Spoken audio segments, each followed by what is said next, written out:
Hello and welcome to Pretend Cruiser. Today I'm going to show you how I fitted a BLTouch utilising the LED cables to a Artillery Sidewinder X1.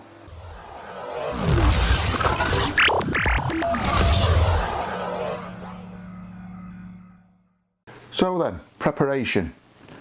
Prepare your printer, make sure you printed your parts out that are part of the STLs. There's three parts to it. There's the actual holder for the mount, the BLTouch mount itself, and you've got a little 3mm calibration print. Before you power off, make sure you remove your filament and you lift your gantry up to about halfway so it's easy to work on. The most important thing is make sure you actually unplug it physically from the back of the printer so you've no live voltage going through it. Once you've done that and you printed out your little parts, what we're going to do, I'll show you how to fit the BLTouch first at the top, and then we'll move on underneath and show you where to locate the new cables. So when you get the printer, you'll have to remove the two existing screws and remove the fan, so I'll do that now. And then you need to utilise the new M3x20 screws, which will allow you to mount the slightly thicker BLTouch mount in between. It's only about 2mm thicker. I think the existing ones must be about 18mm then. So we'll just take that off so you can see what I've done. And then what I'll do, I shall remove this side cover, which is two screws. That's one.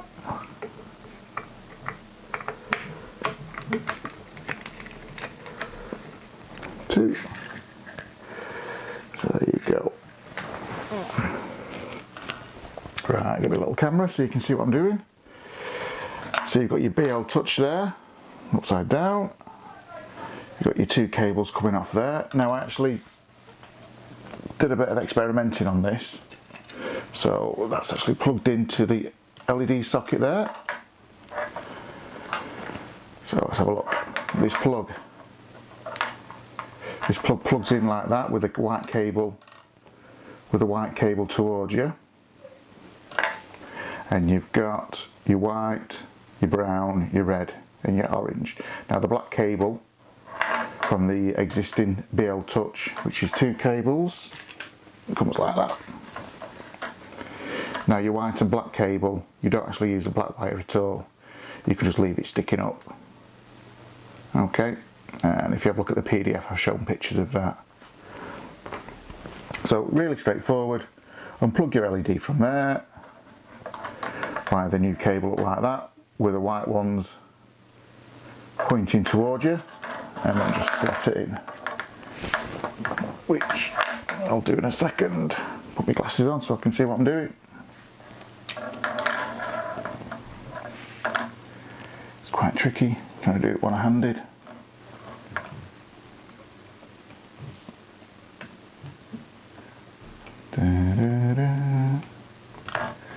There we go.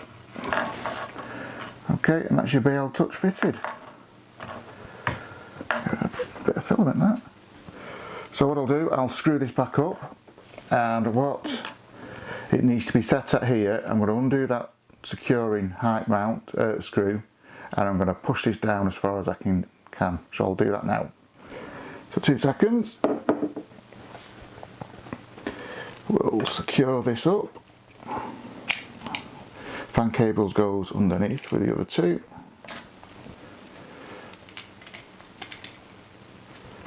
Get some screwdrivers. So the whole upgrade should take you about, I'd say, half an hour to work through it all. Probably be able to do it in 10 minutes once you've figured it all out. Don't actually screw these up too tight because you'll crack your fan housing. Just do it enough so it doesn't wobble anymore. Okay, like that. And then I'm going to unscrew the BLTouch, and I'm going to push it all the way down. So that's all the way down now. So that's the first thing he's going to hit. Now this is actually, once it's tight up, it should be fine. So we'll do it all the way down, and then we shall tighten it up. Okay, and then the cables here, I'm just going to tuck them on top. And I'm going to put this plastic cover back over.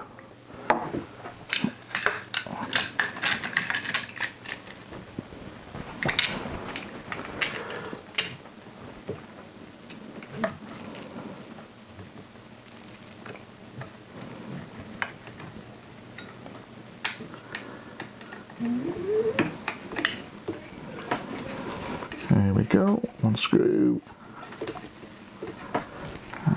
This one's going a bit further.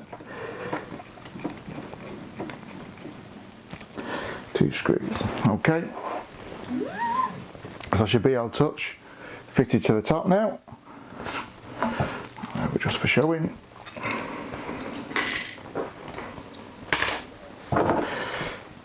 So we'll make the alterations that we need to do in the base, and then we'll have a look at flashing the firmware.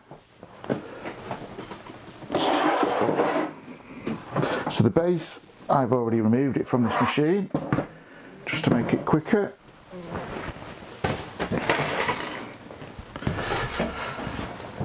So this is your base. It's held on with 6 screws all the way around, and when you take it off, just be careful that this cable here, it's your cooling fan cable, it plugs in there. Just make sure it doesn't pull anything out. So remove it and set that aside, and then you will see inside the 2 cables you're looking for is this 3-wire brown cable, and there's 1-wire black cable. Now they are situated here, and you need to put them in like they are now. So the brown cable is mounted on the 1, 2, 3, 4th row of pins going up, and it's actually mounted with the silver contacts to the top, if you can see them. So 1, 2, 3, 4, and the little black cable, which was your ground cable, is now going to your Z-Max signal in, like that. And that's all you need to do inside. So what I'm going to do now, I'll show you how to flash the machine from my laptop, and we'll flash the touchscreen firmware as well, and then we'll set it all up. So I'll see you in a minute.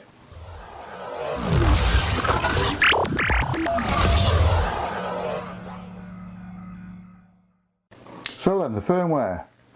As you can tell, different t-shirt, different day. Unfortunately, my batteries ran out in my microphone, and it's now having a silent video. So I thought, best do it again. Live and learn, don't buy cheap batteries. So, firmware update. What I'm going to do first is download and install Prusa Slicer on my laptop here, which I'm going to use to flash. So I've downloaded it, I'm just about to install it now. It shouldn't take too long. Once it's installed, we can then flash the firmware. So before I flash the firmware, I'm just going to disconnect the little touchscreen cable. Can't remember if I did this yesterday or not. So disconnect that cable from there, just to make sure it doesn't interfere with the firmware. I'm just going to click next on this. Next, next, next. Just agree with everything, as you normally do. Now I'm going to connect it up via USB. So put the camera down a sec. That goes in there. This goes into your USB port. There you go, there's lovely sound. Still installing at the moment. Now you've noticed I've not connected this to the mains power supply at all. It's just plugged straight in off the USB, and it's being powered off the USB as well. So I'm just going to agree with everything. And I don't want to open any of those like that, and I'll open Prusa Slicer and wait for that to open. There you go. And now I'm going to go to configuration and flash printer firmware. Now it's already picked up COM4, which is the printer. Let's just check and see that on there. There you go, COM4. And now I'm going to browse to the firmware I'm going to install. So in the zip file that you should have downloaded with all these bits and bobs on, you've got firmware mainboard, and now I'm going to go into Marlin. I'm going to use the Marlin 2 edition. Just click open, and then I'm going to click flash. As you can see, it's flashing on there, and also you can see these little serial indicators there. Your TX and your RX is flashing as well. So it'll only take about, I don't know, 20 seconds, something like that, to flash it. And then once you've flashed that, we're going to put the base back on. That's because that's all the internals that we need to do. There you go. Flash succeeded, so that's good. And now we're going to put the base back on, like I said, and we'll flash the touchscreen.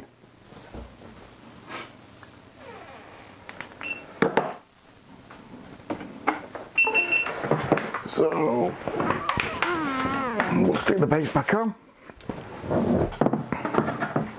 Don't forget to connect your little cable inside as well. There we go. So I'm going to connect, oh, and your fan, don't forget your fan as well. Now, and I believe this is a version 3 with a fan at the side. I think the previous versions, sorry, version 3, the fan in the base, I believe the previous versions had the fans in the side, smaller fan. So they swapped this one to make it a bit more quieter, I think, and it is quite quiet. There we go, I'll just put a couple of screws in for now.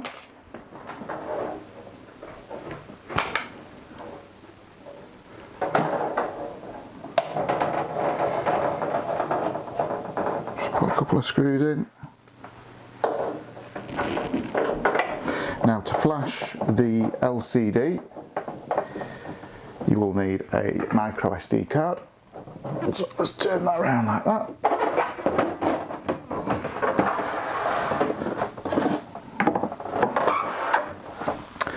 So just to recap, we've fitted the BLTouch, done the cabling inside, moved the cabling inside for the LED wires onto the correct pins. We've unplugged the LCD, we've flashed the main board with Marlin 2. We've re-plugged in the LCD or the touchscreen, and now I'm just looking for a little micro SD card. Got myself an SD card and an adapter.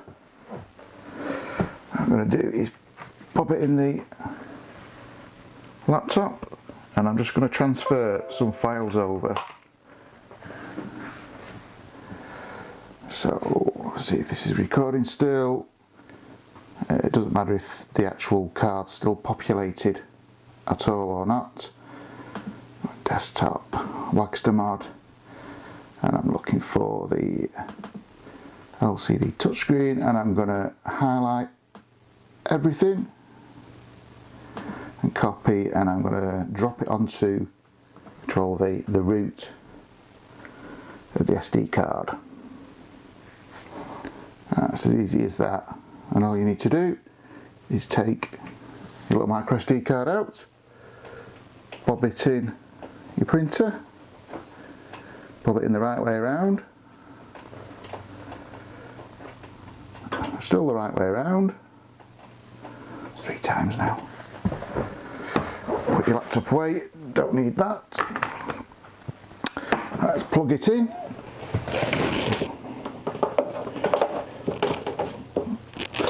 Right, when you turn it on, as you can see, automatically starts updating now for you. This probably takes a little bit longer, maybe, I don't know, 40-50 seconds, something like that. What you also need to do is, because you've installed the BLTouch, the actual existing Z minimum end stop on this that one there, you'll need to lower that down. So you're not using that anymore, so just undo the little screw, push it down and tighten the screw up. Because you don't use it, you don't need it. So what I'm doing now is waiting for the firmware to update on the LCD. It's updated the firmware, now it's copying all the pictures over. It doesn't take too long, and then the next stage is to set the height on the BLTouch, because I've not done that yet.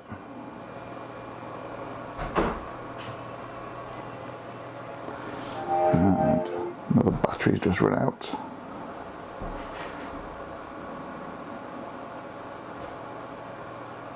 Battery exhausted.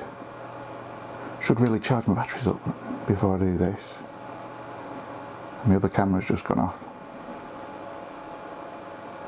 I don't know.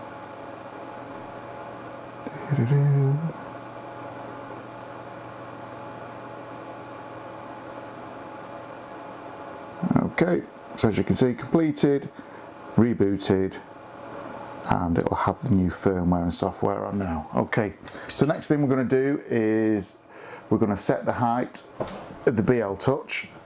So as it's installed there, what I'm going to do, I'm going to undo this screw, push it down as far as I can, like that, and I'll nip it up again, and then I'm going to press home on here.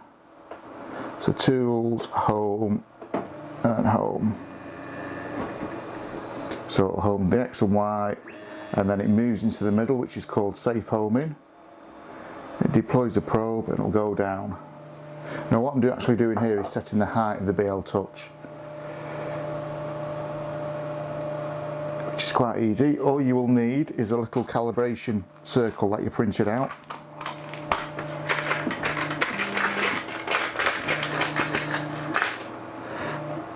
So that's it, it's fully home there, and now I'm going to power the printer off, and with this little circle, I'm getting ahead of myself here, undo your BL probe, move it all the way up to the top and just nip it up again, and then I'm going to wind the Z down. Actually, a bit of filament on there.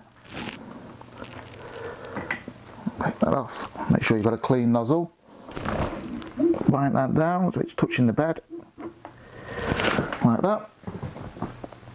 Have you got that on video? Near enough, that'll do. And then this little calibration cube, I'm going to put it under the BLTouch, which is 3mm thick, this calibration. Just rest it on top and tighten it up. And there you go, that's set. Now I'm just going to wind the Z axis back up a little bit, just to make sure I don't scratch my bed in case something happens. And we'll turn it back on again.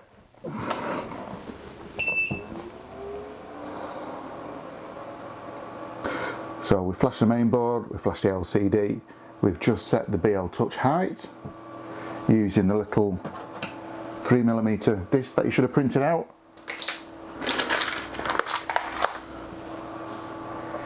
Now we need to actually set the Z offset. Now the Z offset is the distance between the trigger point and the base of the nozzle. Now this is really easy to do. All I'm going to do is press tools, and then if you go in the more, you've got start Z offset. So before you do that, because we flashed the firmware and it's a different version, I'm going to have to reset the EEPROM so the EEPROM matches the firmware. So there's a button on here, reset EEPROM. So I'll press that a couple of times, just make sure it's accepted, and then I'm going to press start Z offset. So what this does, it homes first X, Y, and it'll home the Z, and then it'll actually move the nozzle to the point where it's homed. And that's now ready for your piece of paper. So put your piece of paper under like you normally would, and where you've got your up and down, you're going to have to press you down probably up quite a bit, probably about 30 times, something like that. pretend you're playing an old arcade machine and it's moving down, and you just want to do this so it starts dragging. There, up again, so nice and easy. Just started dragging there, too much. There we go, I'm happy with that.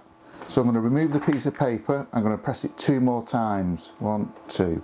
Now that's because you've got to take into account the thickness of the paper.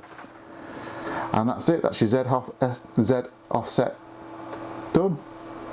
Now as you can see, this BLTouch, it's flashing. Now I've noticed it only does this on the version 3. On the version 2 and the one before it's fine. It's something to do with startup routine. I've not yet quite worked it out whether we can correct it in firmware or not, but what I've done, I've added some G code to the more menu, and that just resets it and that stops it flashing. Now you can actually put the G code in your start script, so it'll reset the BLTouch before it does every print, and I'll put them details in the PDF as well. That's included. I've not done it yet. Need to include that. So I think that's it now. So we've attached the BLTouch, we've flashed the main board, we've flashed the LCD, we've set the BLTouch height for 3mm, and now we've just set the Z offset. So what I'm going to do then is I'm going to load some filament up and I'm going to start a print. So while the machine is warming up to put the filament in, I'll quickly show you how to import the profile I've done into Prusa Slicer. It's warmed up now. You put that in there, start loading that in. See how easy it is with a direct drive extruder. With a Bowden tube you're messing around. Anyway, so get my little camera, so it's still on the flash. If I click File, Import, and then you've got Import Config Bundle. So I'll click that and I find the Prusa Slicer config, and that's the one I'm going to import. And it says 10 presets successfully imported. So we can go up here now, and there are all our different print quality speeds. And the filament, I've already put one in there. And the printer is obviously the Artillery X1. And that's it. And you just load your STLs in as you normally would anyway. And brilliant. Right, okay. That's loading now. This is where I burn myself, as you normally do. You noticed I've got a silicone sock on this as well. They don't normally come with one. Right, I'm happy with that. So the next thing to do is load something into Prusa Slicer, slice it, so it'll include the G29 command. Now the G29 command is the auto level command, and that'll tell the machine to probe the bed before it prints. So I'm just going to go back here. Oh, no files found. So what it does is every time you flash the firmware for the LCD, it automatically defaults back to reading the micro SD slot first. So to correct that, if you click Set, then File, and then USB, it will now read the USB card. Only a few files on that. I'll just print that one. So as this is warming up, it's got the bed to warm up. It's at 23 degrees, 24 now. The nozzle's at 200. So yeah, don't forget to reset your file from microSD to USB, otherwise you won't be able to print. Where was I? Yeah, so once you install Prusa, install the new profiles that I've given you, and then it'll allow you to just print direct. I've already included the G29 commands. I'll already include I think the G280 commands to reset the BLTouch when you start printing, if that's the one you've got. I don't think it'll do any harm if you've not got that version. I'll just make it a lot easier for you. So we're on now 49 degrees. Now this is an AC bed on this, so it does heat up a lot quicker. Some printers take 2, 3, 4, 5 minutes. where this is nearly done now, and I don't think it's even been a minute really. 57. I think it actually goes up to 110 degrees, this bed. And for a 300 by 300 bed, that's really good. There you go now. So it's getting ready to start printing. It should probe first. So it's doing your safe homing probe. And then it'll do your bed leveling probe.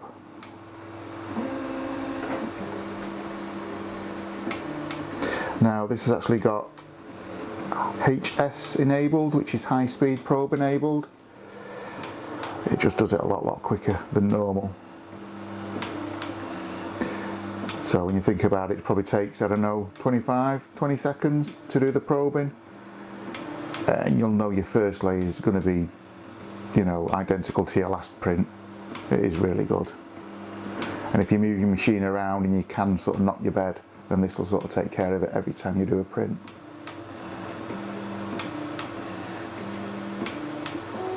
This actual bed is probably one of the flattest I've had. My CR10 bed, that was probably out by a full mil from front to back, where this is about 0.3, 0.4.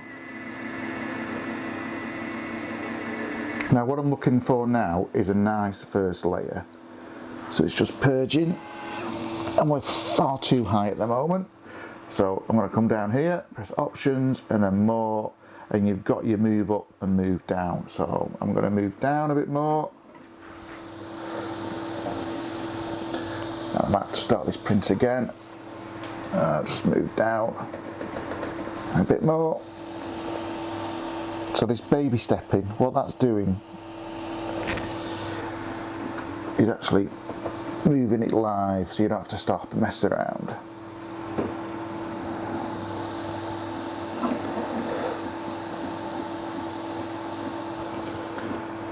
So I'm going to stop this, confirm.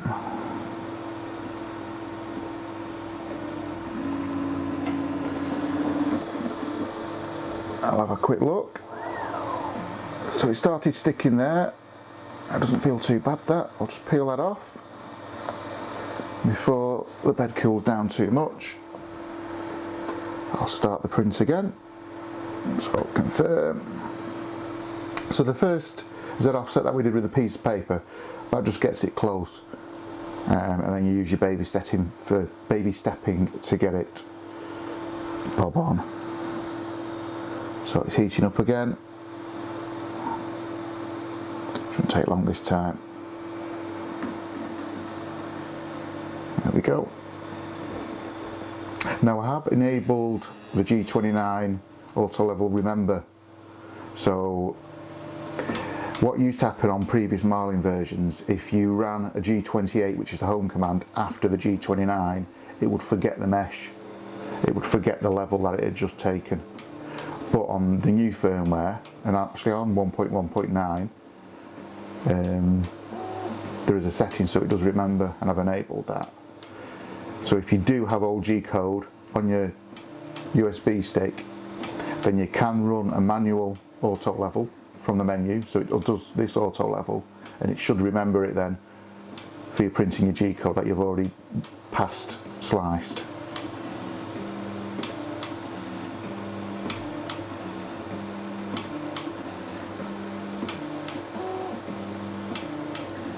How quiet is this printer? It is really quiet.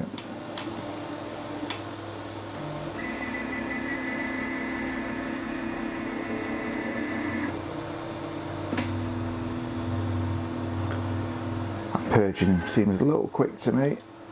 I might slow that down.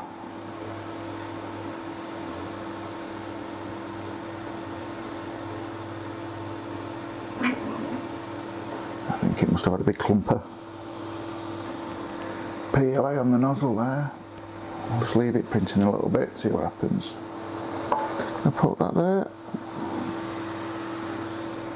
See if that helps. Make you feel dizzy going forward and backwards.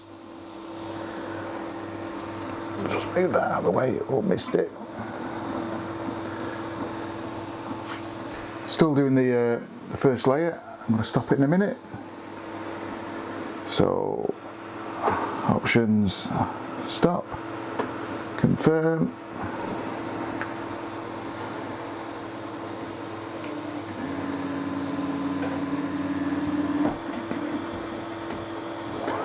We'll have a look at this now then.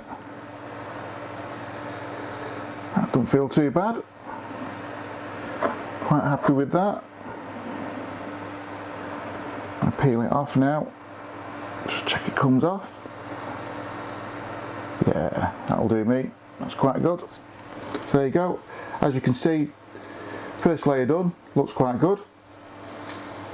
And that's pretty much it now. You can fine tune your layers by your baby stepping, or if you want, if you go to the main screen now and click tools and then more, you can actually change the Z offset by just clicking the N2 buttons. As long as you don't click your start or your reset, it'll be fine. Other than that, that's it. I hope this video's helped. The Artillery Sidewinder, really good machine. Can't fault it. The attention to detail with all the nice little ribbon cables, the silent stepper motors, the fans that shut themselves down when you're not using them. Really good printer. And the only reason I've added the BLTouch is because for me, I move it around a bit and it just saves a lot of hassle. You just press a button and it prints. The bed is really good. I always wipe it with some ISO alcohol. Always give it a wipe with that before I print, and never had a problem. Just make sure you let it cool down before you take the print bed off. Before you take the print off. And that's it. So, what other mods would I like to do to this? I think I want to put a Raspberry Pi inside it, and I'm probably going to be moving the motherboard for that, the main board. I might print a little adapter. Other than that, I think it's a superb machine, and yeah, not much else to do really. Hope you enjoyed the video. Subscribe down below. A few more things coming up, hopefully. Never know. Take care.